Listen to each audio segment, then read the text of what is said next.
Hello, Mountain Guy here. Another podcast this week. Obviously, you know what's going on unless you're under a rock somewhere. You know there are many, many things taking place in our political world, but in our country, because one kind of feeds off the other. And in our situation today, our country is feeding off of a political atmosphere that tells us certain things about ourselves that they think and tries to read our feelings and play off of that. Now, I am very angry, as I said, very angry. On many occasions, I said I'm angry about these things, but I am especially angry today. Right off the cusp of hearing a sitting congressperson when responding to some of the things going on in our country today and some of the policies of this fascist president and MAGA. The response was, well, there's a little bit of racism in all of us. I'm angry about that. I vehemently deny that. I do not have a racist vessel in my body. Now, if you say that, then that means you probably are racist. I mean, it's like, if you're the old saying goes, you can't be a little pregnant. You're either pregnant or you're not. You can't be a little racist. You're either a racist or you're not. Now, like I said, it's a cancer that's taking over this country, feeding off of some old ideas, back in the good old days when we had white and colored bathrooms, and if you weren't white, male, and Protestant, there wasn't a whole lot to you. That kind of attitude. I can remember that. Not the good old days, in my opinion. But this is the cancer. Let me kind of explain and go through some things that we've experienced in this country. I call it the white male syndrome. Let's say that. Syndrome. The white male syndrome. The white male continuous power play of entitlement. You might call it the white male entitlement plan because it was passed down from this book over 2,000 years old that has gripped you by the balls a lot of your life, has dictated how you feel about one another. But here are some things we need to think about. The white male came to the east coast of this continent, of North America. They came and they discovered a land. And the white male said, I want that land because nobody owns it. It doesn't mean anything to anybody else. Now, it doesn't matter that there were people living on this land. It doesn't matter that they had families, that they had homes. They had a society. They even had their own religion. Well, they didn't count, not over against the white male syndrome. That syndrome of entitlement. The white male came in and said, we do not want these people here. This is our land because I am a white male. So not only did they kill them, not only did they destroy many of them, and not only did you take their land and tell them what they could have and what they couldn't have, it came to the point one time they said, we don't want you here, and they gathered up a bunch of them and they marched them across this country out to Oklahoma or Arkansas or somewhere out there. All the babies, all the mamas and daddies having to abandon everything they had ever known because the white male said, I want this. But what can we do about it now? Oh, well. And then Horace Greeley said, "Go west, young man." I mean, no one's there. So the white man should have it, should go out west and just take it and live on it and say you own this land. No one's there. The white man deserves this. The white male is dominant, is entitled. So just go and take it. And so we go. When I say we, I'm talking about the white male. We go. We killed. We were killed. And we practically destroyed a whole civilization. Their homes, their society, their families. We even packed them up and put them on places that we said you could have. And most of the time it was a land that they could not even make a living upon. And yet it was okay because the white male said, "This land is ours. I don't care how long you've been here. I don't care what kind of religion you established or what kind of civilization you established. The white man is here now, and you must go." And we practically, as I said, destroyed a whole civilization of people who ate,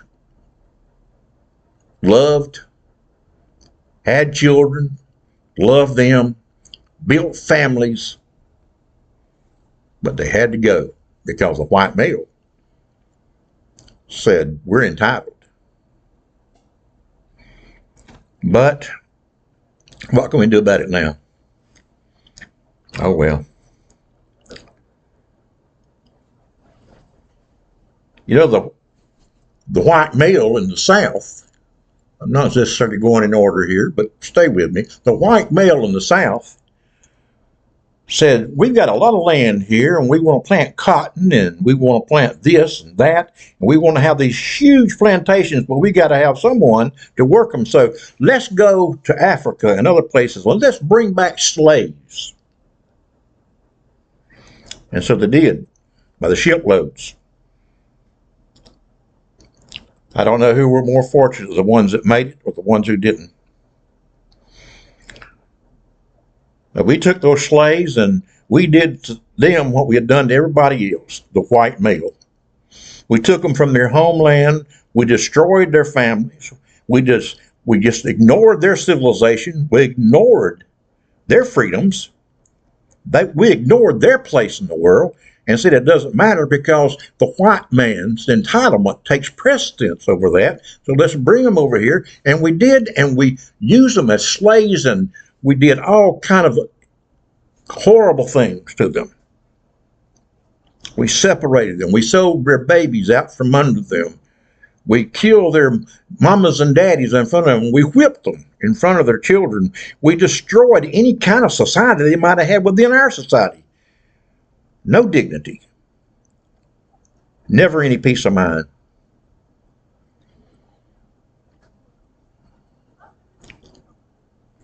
But what can we do? What can we do about it now? Oh, well. At one time, they looked and said, Mexico had way too much of what is now Texas. They had way too much of what is now Southern California. And the white said, "Wait a minute." White man said, "Wait a minute. This is ours. We should have this because for no other reason, we're the white male. We belong to that syndrome. We have entitlement because we are the white male." We applaud the Alamo when in fact the white male were the bad guys in that situation. But it didn't matter to anybody. They had their heroes because they were doing what the white male was supposed to do. Pillage and rape societies. And then later on say, it's all right. And then somebody would say, but what can we do about it now? Oh, well. For you on the right, for MAGA, for the white so-called religious males, if this is too damn woke for you, well, F you and the horse you rode in on. But let's look at the present. I heard a sitting congressperson, yes, another sitting congressperson, refer to a colleague, a black colleague, and call him boy. Unless you've been living under the rock for the last couple of centuries, you know that is one of the most insulting things that you can say. Boy. But it's because of a cancer. It's because of the idea that we all have a little racism in us. And closer to home, I had someone say the other day, talking about blacks, said something I thought I'd never hear again. They all look alike to me. That is here in 2025. They all look alike to me. That's a cancer that eats at us. It's coming back, and it's been brought back by an allowance of the most entitled white male has ever existed in this country, if not the world, with the name of Donald John Trump. People say that now because they can. It's like he came in and all over again opened Pandora's box. And if you want to find hope, like in Pandora's box, you have to look at the bottom. That's the only thing left after Pandora opened that box. That's what Donald Trump has done. He opened up and gave permission for people to say things like that, even in their mind, knowing that it is absolutely unethical, sinful.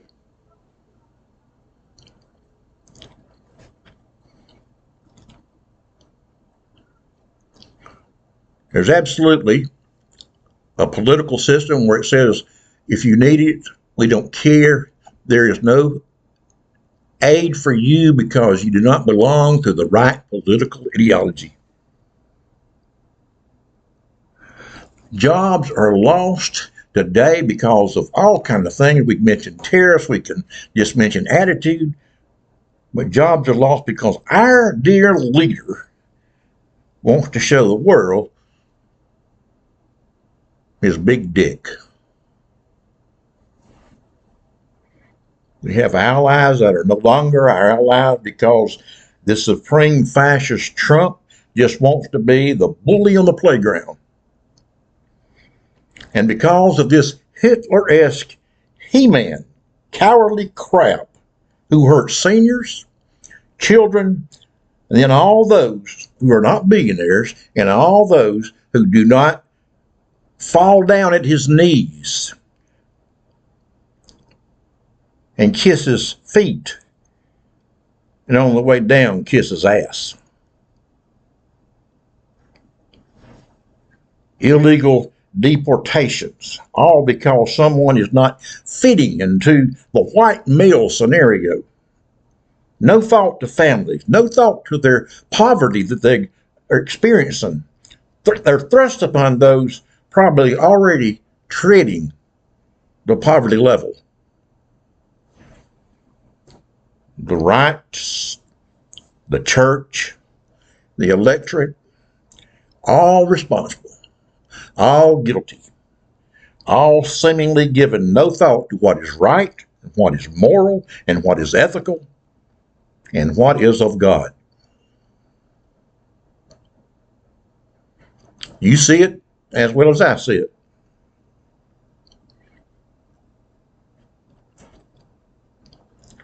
Maybe your great-great-granddaughter or your great-great-great-grandson will be in his living room, his den, with his family and friends, and talk about these things. And someone will inevitably say, but what can we do about it now? Oh well.